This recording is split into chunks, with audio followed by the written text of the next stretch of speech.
So, what does throw our hormones out of whack? There are many natural and lifestyle related reasons, but nutrition arguably plays the biggest role. And within the nutrition community, most would probably agree that sugar is likely the biggest offender. Now, when it comes to sugar, many experts cast sugar as being the baddest of the bad guys, the emperor of the entire evil empire. But I prefer to look at sugar as a weapon, meaning the right type in the right amount under the right circumstances, and it can actually be really good for you. However, the wrong type in the wrong amount under the wrong circumstances, and it can cause complete devastation. And unfortunately, that's where many people find themselves. And so, in similar regard to sugar, then you have your refined carbs. And these are your wheats, your flours, your grains, AKA your bread, your cake, your cookies, muffins, granola, cereal, pastas, and everything that's a spinoff of any one of them. Next in line is processed carbs. And processed carbs are otherwise known as fake food.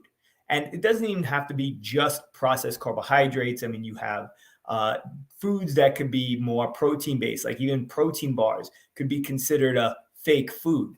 And this is about 90% of the foods that come in pretty looking fancy packaging. Next up, we have high fructose corn syrup. And by now, most people know that high fructose corn syrup is really bad for you. Yet we continue to consume it because we don't pay enough attention to all the places that it shows up. I mean, you're probably aware that it's in soda and candy.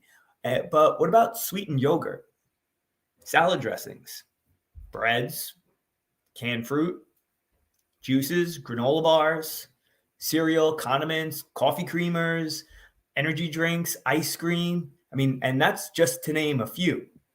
So this is a huge offender, and it's one of those things that if you are not really diligent and careful, you could quite easily let these things sneak in, even though you know they're not good for you.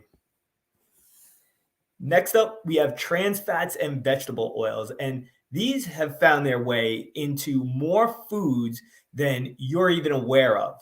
And it's speculated that these oils, you could think of the canola oils, the sunflower oil, you know, all of these different types of oils that are used in a lot of foods today, especially again, processed and packaged foods.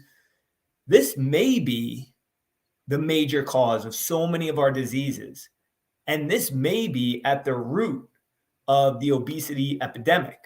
You see, as much as we like to cast carbs and its influence on insulin as being the major offender, more and more is coming out that's actually pointing to these seed oils as being the major offender.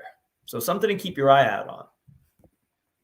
Lastly, we have alcohol. And I know this is disappointing to so many of you, but unfortunately, yes, alcohol can be a disruptor, especially if it's done in mass quantities. Now, I'm not going to be the person to say that you can't have a glass of wine here or there, or that, you know, having a cocktail every now and again, you know, is going to completely throw off your hormones. But on a regular basis, alcohol consumption, we know, can be an endocrine disruptor. All right. So let's take a look at this. And let me go ahead and just enlarge this on the screen for you so that you can get a better look, because this is going to be an important one. All right. So now I'm going to ask you to just stay with me for a minute here. So take a look at this chart, this pretty looking chart that dates from 1970 to 2010. And there are two things of particular note when we examine this. If we look at the bottom, when it comes to those foods on the bottom, vegetables, fruits, dairy, meat, eggs, and nuts, our caloric intake of those food has remained unchanged. Nothing is different. But if we look at the top, if we look at the sugars, the sweeteners, the added fats, those vegetable oils, those seed oils, and dairy fats, flours, cereal, and grains, these have steadily rose since 1985. Let me repeat that. These things have rose steadily since 1985. Do you remember what started to happen around that time in like the mid 80s?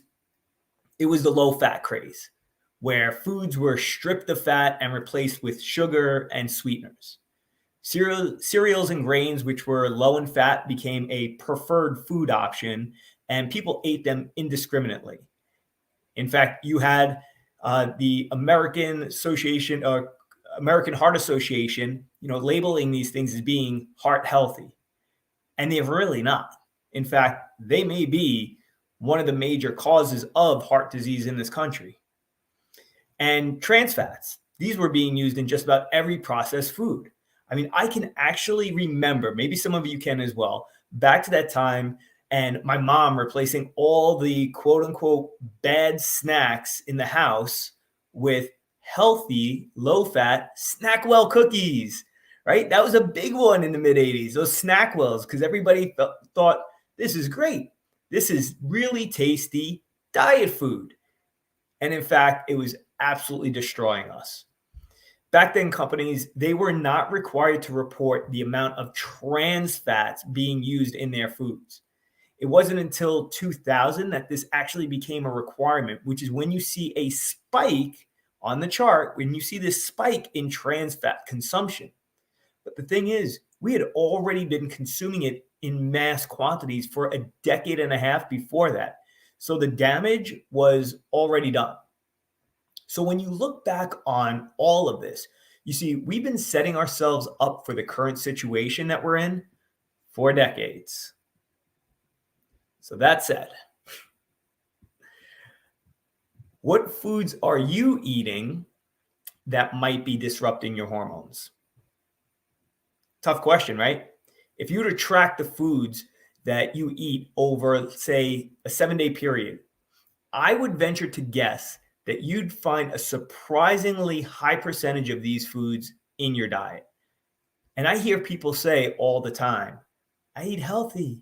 I eat healthy. And in their mind, they are eating healthy because, well, the package says it's low fat, says it's low carb, says it's heart healthy, high in fiber. All of these things that make us believe that we are actually eating healthy when in fact we're actually not. Instead, we are consuming many hormone disrupting foods on a daily basis. So the first thing we need to do for you, the reason why you're here, is to get your hormones in balance before we do anything else. That is what your Pure Physique nutrition plan is going to be designed to do.